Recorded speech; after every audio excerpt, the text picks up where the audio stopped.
Hey guys, welcome back to our channel again. I hope you all are doing well and staying safe. So हम कर रहे थे English grammar का chapter 3 that is voice. हमने active voice क्या होता है, पैसिव वॉइस क्या होता है, कल हमने पढ़ लिया था। हाफ हमने ये चैप्टर कंप्लीट कर लिया है, बस हाफ बचता है, उसको कंप्लीट करेंगे, देन हम नेक्स्ट चैप्टर स्टार्ट करेंगे। होप सो कि आपको जितना मैंने इस चैप्टर में पढ़ाया है वो आपको समझ में आ गया होगा। कल मैंने आपको ये कॉन्टिन्यूस टेंसेस में कैसे यूज़ होता है ये सब बताया था। आज हम करेंगे परफेक्ट टेंस के लिए। सिंपल एंड कॉन्टिन्यूस के लिए हम कर चुके थे, ठीक है। सो इस वीडियो को देखने से पहले जो कल वाली वीडियो है जो मैंने अपलोड करी थी उसको पहले देख लें जा करके, क्योंकि वो स्टार्ट है इसका, ये पार्ट सेकंड है वॉइस चैप्टर का। एंड इससे पहले इस चैप्टर से भी पहले जो 2 चैप्टर मैंने अपलोड करे हैं, टेंस और verb, first chapter verb basic and second tense, वो पहले करके आए। फर्स्ट वीडियो से स्टार्ट करें, क्योंकि जब तक आपको वो नहीं आएंगे तो इसमें थोड़ा प्रॉब्लम होगा। इसमें वर्ब की फॉर्म्स भी यूज़ हो रही हैं एंड टेंस भी हमें वहीं से पता चलेंगी कौन सा सेंटेंस किस टेंस में है, ठीक है। सो मेक श्योर कि आप वो वाली वीडियोस देख के जो है इस वीडियो पर आएँ। चलिए जी स्टार्ट करते हैं। जैसे कल मैंने आपको बताया था कि वॉइस होता क्या है, एक्टिव वॉइस क्या होता है, पैसिव वॉइस क्या होता है, ठीक। जब हम कोई भी सेंटेंस को डायरेक्ट बोलते हैं, एक ही बात को अगर हम डायरेक्ट बोलेंगे तो वो एक्टिव वॉइस में आ जाता है, और जब उसी बात को हम घुमा फिरा के बोलते हैं तो उसको पैसिव वॉइस में बोलते हैं, ठीक है। तो आपको यहीं से याद रखना है, एक्टिव मतलब जो सेंटेंस आपका एकदम सब्जेक्ट के साथ में वर्ब है, एंड उसका फॉर्मूला ऑलरेडी मैं बता चुकी हूँ। एंड जिस सेंटेंस में पहले ऑब्जेक्ट आता है एंड बाय भी यूज़ हो रहा है, और कईयों में बाय नहीं भी यूज़ होता है अकॉर्डिंग टू द कंडीशंस जो हमने कल पढ़ी थी, पर ऑब्जेक्ट पहले यूज़ होता है, ठीक है, या फिर बात को घुमा करके बोला गया है, तो वो सेंटेंस होता है पैसिव सेंटेंस। चलिए अब हम करते हैं परफेक्ट टेंस के लिए कि परफेक्ट टेंस में कौन कौन से फॉर्मूलाज लगते हैं एक्टिव वॉइस के लिए, एंड कौन से फॉर्मूलाज एक्टिव को पैसिव या पैसिव को एक्टिव कन्वर्ट करने के लिए यूज़ होते हैं, ठीक है। सबसे पहले बात करते हैं प्रेजेंट परफेक्ट टेंस की। तो इसमें क्या फॉर्मूला है, subject plus have plus V3 plus object, ठीक है। सब्जेक्ट के बाद में has have according to the singular और प्लूरल, ये जो भी कंडीशंस है किनके साथ में लगता है वो आपको लगाना है। उसके बाद में वर्ब की थर्ड फॉर्म लगानी है और उसके बाद में ऑब्जेक्ट लगाना है। ये होगा आपका एक्टिव वॉइस का formula for the present perfect. And इसी एक्टिव को जब पैसिव में कन्वर्ट करना है तो हमें ऑब्जेक्ट पहले लगाना है, ऑब्जेक्ट के बाद में हैज़ हैव लगाएंगे according to the object, plus been लगाएंगे, प्लस वर्ब की थर्ड फॉर्म लगाएंगे, प्लस बाय लगाएंगे, एंड देन सब्जेक्ट, ठीक है। और अगर हमें सेंटेंस ही वैसे गिवन है कि हमें पैसिव वॉइस में सेंटेंस गिवन है, हमें इसको कन्वर्ट करना है एक्टिव वॉइस में, तो हम ये वाली फॉर्म से ये वाला फॉर्मूला यूज़ करके इसको ये बना देंगे, ठीक है। नेक्स्ट देखिए, नेक्स्ट जो है वो है पास्ट परफेक्ट का। तो इसका फॉर्मूला है सब्जेक्ट के बाद में है हैड प्लस वर्ब की थर्ड फॉर्म और ऑब्जेक्ट, और इसी एक्टिव को पैसिव में कन्वर्ट करने के लिए ऑब्जेक्ट के बाद है had plus been plus verb की third form plus by plus subject, ठीक है। सिमिलरली फ्यूचर परफेक्ट टेंस के लिए देखिए, सब्जेक्ट और फ्यूचर में पता है शेल विल यूज़ होता है, ठीक है। सब्जेक्ट के बाद में आपको शेल विल यूज़ करना है, प्लस हैव, और हैव के बाद में वर्ब की थर्ड फॉर्म और ऑब्जेक्ट आएगा। और इसी एक्टिव को पैसिव में कन्वर्ट करने के लिए ऑब्जेक्ट पहले लिखेंगे, शेल विल बाद में उसके, फिर उसके बाद में हैव बीन वर्ब की third form by plus subject. तो इसका फॉर्मूला ये है। तो आपको साथ साथ में ये जो फॉर्मूलाज हैं वो आपको नोट डाउन करते जाने हैं, या वीडियो को पॉज करके स्क्रीनशॉट ले लो, उसके बाद में इसको आराम से बैठ के जो है नोट डाउन कर लेना, ताकि आप इसके कहीं शॉर्ट नोट्स बना के रख लो, और जब भी आपको फ्री टाइम मिले, जब आपको कुछ ज़्यादा डीप पढ़ने का मन ना करो, तो इन फॉर्मूलाज़ को आप जो है अच्छे से 1-2 बार देखते रहिए दिन में, या फिर हर दिन में एक बार देखिए, तो आपको ये चीज़ें माइंड में रहेंगी। क्योंकि जब तक आप इसको क्रैम करने की कोशिश करोगे ना तो ईजिली नहीं होता है, एक टाइम के बाद ये भूल ही जाते हैं। तो ऐसे ट्राई कीजिए कि जहाँ पे आप बैठते हैं पढ़ने के लिए वहाँ कहीं सामने इसको कोई शॉर्ट नोट्स में बना के रख लीजिए, ताकि जब भी आपकी नज़र जो इस पे पड़े तो आपको ये चीज़ आपके माइंड में रहे बस। उसके बाद में मॉडल परफेक्ट के लिए देखिए, subject plus model plus have plus verb की थर्ड फॉर्म प्लस ऑब्जेक्ट, और इसी एक्टिव को पैसिव में कन्वर्ट करने के लिए ऑब्जेक्ट के बाद modal plus have been plus verb की थर्ड फॉर्म और सब्जेक्ट आएगा, ठीक है। तो देखिए यहाँ पे एक नोट है, नोट है, if passive voice is use in perfect tense there been must be use. जब भी पैसिव वॉइस में परफेक्ट टेंस में पैसिव वॉइस में जो है यहाँ पर बीन जो है वो यूज़ होगा ही होगा। तो यहाँ पे देखो कोई भी फॉर्मूला उसमें बीन है ही है, यहाँ भी है, यहाँ भी है, यहाँ भी है, तो बीन जो है वो परफेक्ट टेंस में यूज़ पैसिव वॉइस बनाने के लिए यूज़ होगा ही होगा। ठीक है, चलिए नेक्स्ट देखते हैं। अब कुछ यहाँ पर एग्जाम्पल्स हैं चेंज करने के लिए। जैसे फर्स्ट है who has seen him, who has seen him. ये देखिए हु हैज़ सीन हिम जो ये एक्टिव वॉइस में है। ठीक है, इसको पैसिव बनाने के लिए क्या करेंगे हम, by whom has he been seen. By whom यहाँ पे यूज़ किया गया है। उसके बाद में देखिए the news has surprised us. तो यहाँ पे क्या आएगा, we have been surprised at the news. तो यहाँ पे बाय का यूज़ नहीं हुआ है। ठीक है, तो यहाँ पर कुछ और एग्जाम्पल्स हैं इसी तरीके से। जैसे थर्ड वाली देखिए, फोर्थ वाली देखिए। तो यहाँ पर कुछ नोट भी लिखा हुआ है। Certain verbs take fixed preposition after them that replace the by और by plus subject for example.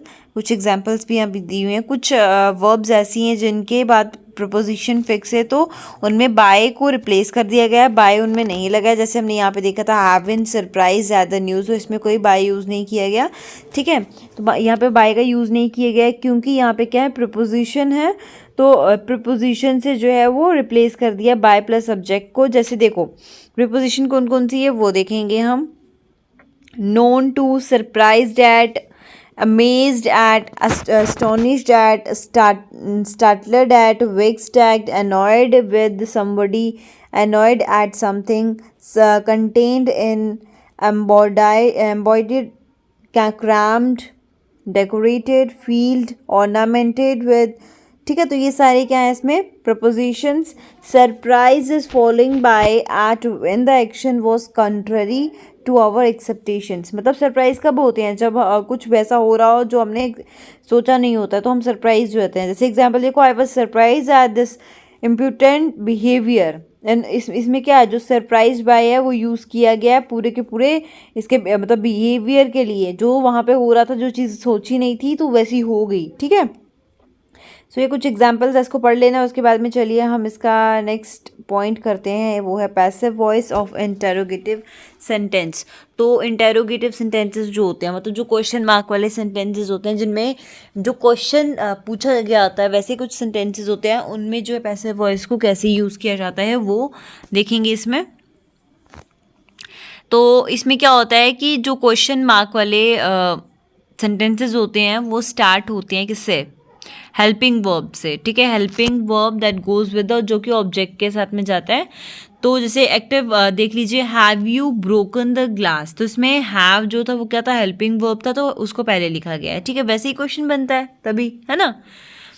Have you broken the glass, और इसकी पैसिव वॉइस बनाएंगे तो क्या करेंगे, हैज़ हैव का हमने हैज़ बना लिया क्योंकि हमें क्या करना था, ये द ग्लास पहले लेके आना है अभी, है ना। इसको क्या लेके आएंगे, एज अ सब्जेक्ट या एज अ ऑब्जेक्ट।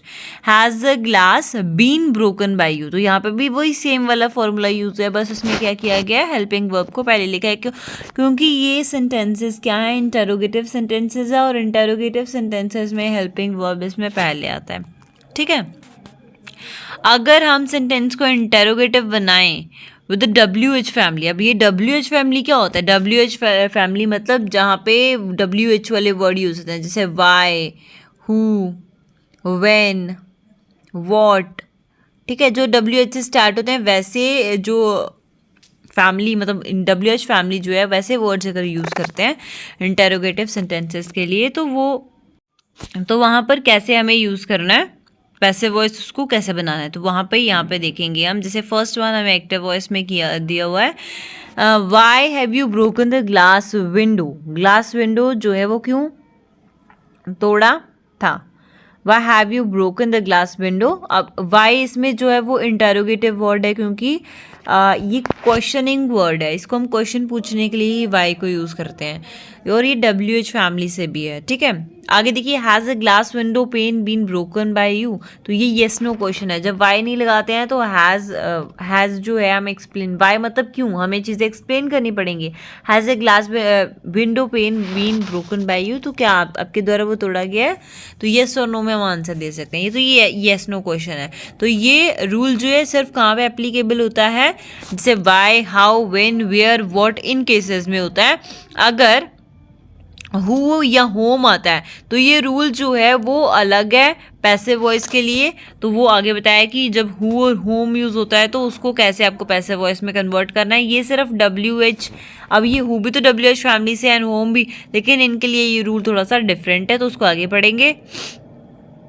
जैसे देखिए यहाँ पे एक एक्टिव वॉइस में दिया है हु रोट द रामायण, तो इसमें क्या करेंगे, अब हु रोट द रामायण, तो इसको ये नहीं लिख सकते Ramayana is written by whom, ठीक है, तो इसका आएगा by whom was the Ramayana written, या फिर who was the Ramayana written by, Ramayana जो है किसके द्वारा लिखा गया, ठीक है। एक्टिव वॉइस है होम हैव यू इनवाइटेड, तो इसका पैसिव आएगा who has been invited by you. अब देखिए कुछ सेंटेंसेस हमें यहाँ पे क्लियर हो जाएंगे कि ऐसा क्यों हो रहा था यहाँ पे जब हम ये वाला टेबल स्टडी रीड करेंगे।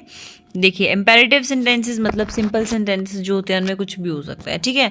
अब इसमें हमने तीन चीज़ें पढ़नी है, एक पढ़ना है विद ऑब्जेक्ट जिसमें ऑब्जेक्ट गिवन होगा, एक पढ़ना हमने विदाउट ऑब्जेक्ट जिसमें कोई ऑब्जेक्ट गिवन नहीं होगा, एक पढ़ना हमने मॉरल सुजेशन।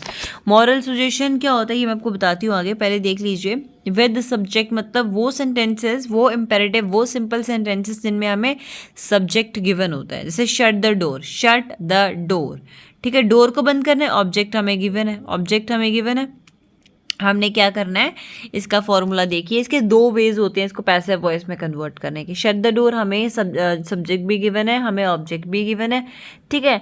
हमें करना क्या है, यहाँ पे हमें वर्ब गिवन है, तो हमें क्या करना है वो आपको देखना है। इसका एक वे है कि आपको लेट लगाने के बाद में ऑब्जेक्ट लगाना है, उसके बाद में ऑब्जेक्ट के बाद में बी लगाना है, और उसके बाद में जो आपको वर्ब दी है उसकी थर्ड फॉर्म लगानी है। तो इसका बन जाएगा let the door be shut, let the door be shut, ठीक है। ये इसकी होगी पैसिव वॉइस, ये थी हमारे पास एक्टिव वॉइस। सेकंड वे क्या है, you are order to shut the door. अभी सेंटेंस से पता चल जाता है कि उसमें रिक्वेस्ट की जा रही है। अगर मैं आपको बोलूँ please give me a glass of water, तो मैं क्या कर रही हूँ, मैं रिक्वेस्ट कर रही हूँ, प्लीज़ वर्ड यूज़ किया मैंने, है ना। अगर मैं ऐसे बोलूँ give me a glass of water, तो मैं ऑर्डर भी कर रही हूँ, ऑर्डर कर रही हूँ, मैंने प्लीज़ यूज़ नहीं किया, मैं ऑर्डर कर रही हूँ मुझे पानी का गिलास दो, है ना। हमें सेंटेंस देखना है, पहले सेंटेंस में गिवन क्या है, हम किसी को रिक्वेस्ट कर रहे हैं, हम किसी को ऑर्डर दे रहे हैं, ठीक है। उस हिसाब से जो है सेंटेंस का एक्टिव से पैसिव वॉइस में चेंज होगा। जो चीज़ उसमें हो रही है आपको वो मेंशन करनी है फिर सेंटेंस में। जैसे इसमें देखिए शट द डोर, मैंने बोला शट द डोर, तो ये एक ऑर्डर भी हो सकता है, ठीक है, ये एक ऑर्डर भी हो सकता है। तो let the door be shut इसका आ जाए, इसका फॉर्मूला आपको याद रखना है, क्योंकि इसमें इस सेंटेंस में ऑर्डर भी हो सकता है, रिक्वेस्ट, फॉरबिडन। तो देखिए यहाँ पे एक नोट लिखा हुआ है कि यहाँ पे यू आर ऑर्डर्ड, अगर ऑर्डर्ड है या रिक्वेस्टेड है, फॉरबिडन एटसेट्रा, तो इसमें आपको टू प्लस वर्ब की फर्स्ट फॉर्म प्लस ऑब्जेक्ट लगाना है, ठीक है। टू प्लस वर्ब की फर्स्ट फॉर्म और ऑब्जेक्ट लगाना है। अब देखिए जब हमें ऑब्जेक्ट नहीं गिवन होता है, जैसे गो अवे, इसमें ऑब्जेक्ट गिवन नहीं है, ऑब्जेक्ट हमें नहीं गिवन है, तो हमने इसका फॉर्मूला जो है वो किस तरीके से, मतलब गो अवे, मैं आपको बोलूँ गो अवे, मैं आपको क्या कर रही हूँ, ऑर्डर दे रही हूँ मेरे से दूर जाओ, है ना, दूर जाओ। तो यहाँ पे आपको मेंशन करना है कि इस सेंटेंस में जब आप पैसिव वॉइस में चेंज करोगे आपको पैसिव वॉइस में मेंशन करना है कि सेंटेंस में ऑर्डर दिया गया है, सरप्राइज किया गया है, रिक्वेस्ट की गई है। तो यहाँ पे इस सेंटेंस को देख के हमें लग रहा है कि इसमें ऑर्डर किया गया है, तो हम लिखेंगे you are order to go away, आपको दूर जाने के लिए बोला गया है, ठीक है। उसके बाद में मॉरल सुजेशंस आती हैं कि जैसे मैं आपको मॉरली कोई सुजेशन दूं, जैसे कि हमें सबसे अच्छे से बिहेव करना चाहिए, हमें दूसरों की हेल्प करनी चाहिए, हमें गरीब लोगों की हेल्प करनी चाहिए, है ना, जो नीडी पीपल्स होते हैं उनकी हेल्प करनी चाहिए, हमें अपने बड़ों की जो है रिस्पेक्ट करनी चाहिए, हमें जो बुज़ुर्ग लोग होते हैं उनकी रिस्पेक्ट करनी चाहिए। तो ये मॉरल सुजेशंस है। अब इसमें क्या करेंगे, जैसे हेल्प द पुअर, ये एक मॉरल सुजेशन है, कोई किसी पे दबाव नहीं डालो तुम करो ही करो, करो ही करो, ठीक है, एक मॉरल सुजेशन है, गरीब की मदद करनी चाहिए। अब इसको कैसे चेंज करना है आपने, the poor should be, suggestion है, सजेशन में चाहिए जब वर्ड आ जाता है तो वहाँ पे शुड बी यूज़ होगा, ठीक है। The poor should be helped. तो इसमें इसका फॉर्मूला क्या है आपके पास में, इसका है object plus should plus be plus verb की थर्ड फॉर्म, और यहाँ पे देखिए टू वर्ब की फर्स्ट फॉर्म और ऑब्जेक्ट है। तो ये आपको ये माइंड में रखना है कि आपको पहले सेंटेंस देखना है कि सेंटेंस में एक्चुअली बोला क्या गया है। आपको सजेशन दे रहे हो किसी को, या फिर आप किसी को ऑर्डर दे रहे हो, किसी की रिक्वेस्ट की जा रही है, पहले आपको सेंटेंस पढ़ के वही चीज़ आपको सबसे पहले देखनी है। अगर प्लीज़ वगैरह वाले वर्ड यूज़ हुए हैं तो इट मीन्स आप किसी को रिक्वेस्ट कर रहे हो। अगर मे ऐसे वर्ड हुए, मे आई कम इन, तो इट मीन्स आप क्या कर रहे हो, किसी से परमिशन ले रहे हो, ठीक है। अगर आप किसी को स्ट्रिक्ट बोल रहे हो कुछ, तो इट मीन्स आप उसको ऑर्डर दे रहे हो, ठीक है। और अगर आप सिंपली किसी को किसी चीज़ के लिए समझा रहे हो, तो इट मीन्स आप उसको मॉरली सजेशन भी कर सकते हो, ठीक है। उसके बाद में आता है इन्फिनेटिव टू प्लस वर्ब की फर्स्ट फॉर्म कहाँ पर यूज़ होती है वो देखेंगे।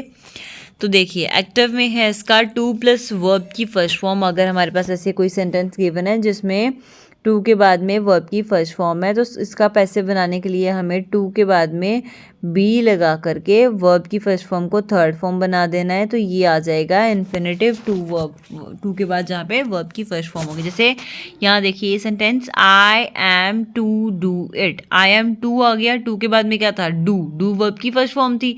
तो इस सेंटेंस को कैसे कन्वर्ट करेंगे, टू के बाद क्या लगा देना है, बी लगा देना है, और वर्ब की फर्स्ट फॉर्म को थर्ड फॉर्म बना देना है। तो it is to be done by me. Active voice देखिए, you are to write in the ink, it is to be written in the ink. तो इस तरीके से इसको चेंज करना है। अब देखिए यहाँ पर भी एक नोट है, यहाँ पे एक नोट क्या है कि अभी यहाँ पे मैंने जो फॉर्मूला आपको पढ़ाया कि उसको चेंज करने के लिए पैसे आपके में ये वाला फॉर्मूला लगेगा। मतलब टू प्लस वर्ब की फर्स्ट फॉर्म को चेंज करने के लिए to plus be plus verb की थर्ड फॉर्म जो है वो यूज़ हो जाएगी। तो ये रूल जो है यूनिवर्सल रूल नहीं है कि ऐसा होता ही होता है। जब टू के बाद में वर्ब की फर्स्ट फॉर्म जो है to plus be plus B3 में चेंज होती है, तो उसमें हम बाय प्लस सब्जेक्ट भी यूज़ कर सकते हैं, ठीक है। टू प्लस वर्ब की फर्स्ट फॉर्म में हमें बी लगाना होता है, वर्ब को थर्ड फॉर्म में बनाना होता है, उसके बाद हम बाय प्लस सब्जेक्ट भी लगा सकते हैं। अगर सेम सब्जेक्ट जो है रिपीट हो रहा है सेंटेंस में, जो ऑलरेडी पहले आ चुका है, ठीक है, वही सेम सब्जेक्ट जो है रिपीट हो रहा है जो ऑलरेडी पहले आ चुका है, तो हम टू प्लस V1 को जो है to plus be plus verb की थर्ड फॉर्म में चेंज नहीं करेंगे। जैसे यहाँ पे एक एक्टिव वॉइस है कि the teacher gave me a book to read, I was given a book by my teacher to read. तो यहाँ पर बाय भी यूज़ हुआ है, ठीक है, यहाँ पे बाय भी यूज़ हुआ है। उसके बाद में चलिए have, has, had plus two verb की फर्स्ट फॉर्म। अगर हैज़, हैव या हैड के बाद में टू आकर के उसके बाद में वर्ब की फर्स्ट फॉर्म है, तो उसको कैसे चेंज करेंगे। जैसे मान लीजिए हमारे पास एक फॉर्मूला है, यहाँ पे एक सब्जेक्ट, हमारे पास एक फॉर्मूला है, सब्जेक्ट के बाद में has, have, had according to the subject लगता है, प्लस टू प्लस वर्ब की फर्स्ट फॉर्म प्लस ऑब्जेक्ट है। तो उसको पैसिव में कैसे चेंज करेंगे, तो उसको करेंगे ऑब्जेक्ट लगाएंगे, has, have, had according to the object होगा, टू बी वर्ब की फर्स्ट फॉर्म को थर्ड फॉर्म में कन्वर्ट, बाय लगा के सब्जेक्ट। जैसे एक्टिव वॉइस में देखिए I have to finish this work, I इसमें सब्जेक्ट है, हैव इसमें इन तीनों में से कोई एक लगाना था तो हैव लगा है, टू फिनिश इसमें वर्ब की फर्स्ट फॉर्म और दिस वर्क आ गया ऑब्जेक्ट। अब देखिए इसको कैसे चेंज किया है, इसमें चेंज किया है, दिस वर्क ऑब्जेक्ट था पहले लिखा, अब वर्क के साथ में हैज़ आएगा, टू बी फिनिश वर्ब की फर्स्ट फॉर्म से थर्ड फॉर्म फिनिश्ड आएगी, बाय द मी, बाय मी, ठीक है। तो उसको इस तरीके से चेंज करना है। उसके बाद में देखिए एक और एक्टिव वॉइस दी है, you have to choose a dress, passive a dress has to be chosen by you. तो इसमें भी आपको सेम फॉर्मूला अप्लाई किया है। उसके बाद में आता है verb, let, bid, help, make. इन सब में जो है कैसे यूज़ होगा, ठीक है। तो जैसे वर्ब है ये let, bid, help and make, ये एक्टिव वॉइस में यूज़ होते हैं कुछ ही इन्फिनेटिव के लिए, ठीक है, कुछ ही इन्फिनेटिव के लिए। तो जैसे एग्जांपल देखिए शी लेट मी गो, तो यहाँ पे लेट यूज़ हो गया, I bade him leave the room, तो यहाँ पे बेड यूज़ हो गया, they must help me finish the work, तो हेल्प वर्ड यहाँ पे यूज़ हुआ है, I made him wash all the clothes, तो मेक का मेड आ गया, ठीक है। अब देखिए बिड, हेल्प, मेक जो हैं वो पैसिव वॉइस में यूज़ होते हैं बाय इन्फिनेटिव और नॉट इन्फिनेटिव, ठीक है। तो जैसे यहाँ पे देखिए एग्जाम्पल है, he was bidden to leave the room by me, I must be help to finish the work, he was made to wash all the clothes by me. तो यहाँ पे किस तरीके से ये वर्ड यूज हुए हैं आप देख सकते हैं। सो इस चैप्टर का इतना ही करेंगे। अब यहाँ पे कुछ प्रैक्टिस सेट है जो आप स्क्रीनशॉट ले सकते हैं, ठीक है। यहाँ पॉज करके रखिए और इसको आप जो है खुद सॉल्व करेंगे। अगर आप चाहते हैं मैं इस पर भी एक अलग से वीडियो बनाऊँ तो मेरे को कमेंट बॉक्स में कमेंट करके बता देना, फिर मैं बना के दूँगी। अदरवाइज़ मैं चाहती हूँ कि ये क्वेश्चंस आप खुद सॉल्व करें ताकि आपको भी पता चले कि आपको कितना समझ में आया है। तो मैं इसको स्क्रॉल कर रही हूँ ताकि आप इसका स्क्रीनशॉट है, इसको पॉज करके जो है ये प्रैक्टिस सेट जो है वो नोट डाउन कर लें और उसके बाद इसको खुद सॉल्व करें। बाकी इसके बारे में ज़्यादा अभी पढ़ने की जरूरत नहीं है, जितना मैंने पढ़ाया है इन्हीं फार्मूलाज को लर्न को। मेन होता है फार्मूला आपको कभी भूलना नहीं चाहिए। अकॉर्डिंग टू द टेंस कहाँ पे कौन सा फार्मूला यूज़ होना है, ठीक है। प्रेजेंट में कौन सा होगा, प्रेजेंट कॉन्टिन्यूअस में कौन सा होगा, पास्ट में कौन सा हो रहा है, परफेक्ट में कौन सा हो रहा है, आपको मॉडल जब यूज़ होते हैं तब कौन सा हो रहा है, ये आपको याद रखना है। उसी के सेंटेंस के अकॉर्डिंग आप उसमें टेंस और उसके अकॉर्डिंग आपके फार्मूलाज होंगे तो वो आपको इजी हो जाएगा करना। बस आपको पहले तो यही देखना सबसे पहले कि जो सेंटेंस गिवन है वो कौन से टेंस में है, ठीक है। फिर वहाँ पे हमें वर्ब की फॉर्म्स आनी चाहिए कि वर्ब्स की फॉर्म कैसे और कौन सी चेंज हो रही है। V3 आ रही है तो किसकी V3 कौन सी है, मतलब वर्ब्स की फॉर्म आपको अच्छे से आनी चाहिए तो आपको ये ईजी हो जाएगा करना। अब ये आई थिंक 35 और 40 इतने ही कुछ क्वेश्चन हैं इसमें। तो आप इसको या तो स्क्रीनशॉट ले लो या पॉज करके इसको नोट डाउन कर लो और इसको खुद सॉल्व करो। जहाँ पे चीज़ समझ में नहीं आएगी कोई मेरे को पूछ सकते हो, या कमेंट बॉक्स में कर लो कमेंट तो, या फिर इंस्टाग्राम हैंडल पे मुझे DM कर दो ताकि मैं आपको समझा दूँ। अगर आप इसके भी एक वीडियो चाहते हो अलग से तो मैं बना दूँगी, उसके लिए आपको कमेंट करना पड़ेगा ताकि मुझे भी पता चले आप भी चाहते हैं कि वीडियो आए इसके रिलेटेड और ये प्रैक्टिस सेट पे। सो आज की वीडियो में इतना ही। आई होप आपको ये चैप्टर समझ में आ गया होगा। ये इसके 42 ही क्वेश्चंस आई थिंक, तो इसको आप सॉल्व कर लेना। बाकी अगर आपको आज की वीडियो अच्छी लगी तो लाइक करें, शेयर करें, सब्सक्राइब करें एंड बेल आइकन को भी ज़रूर दबाएं। Thank you for watching my video.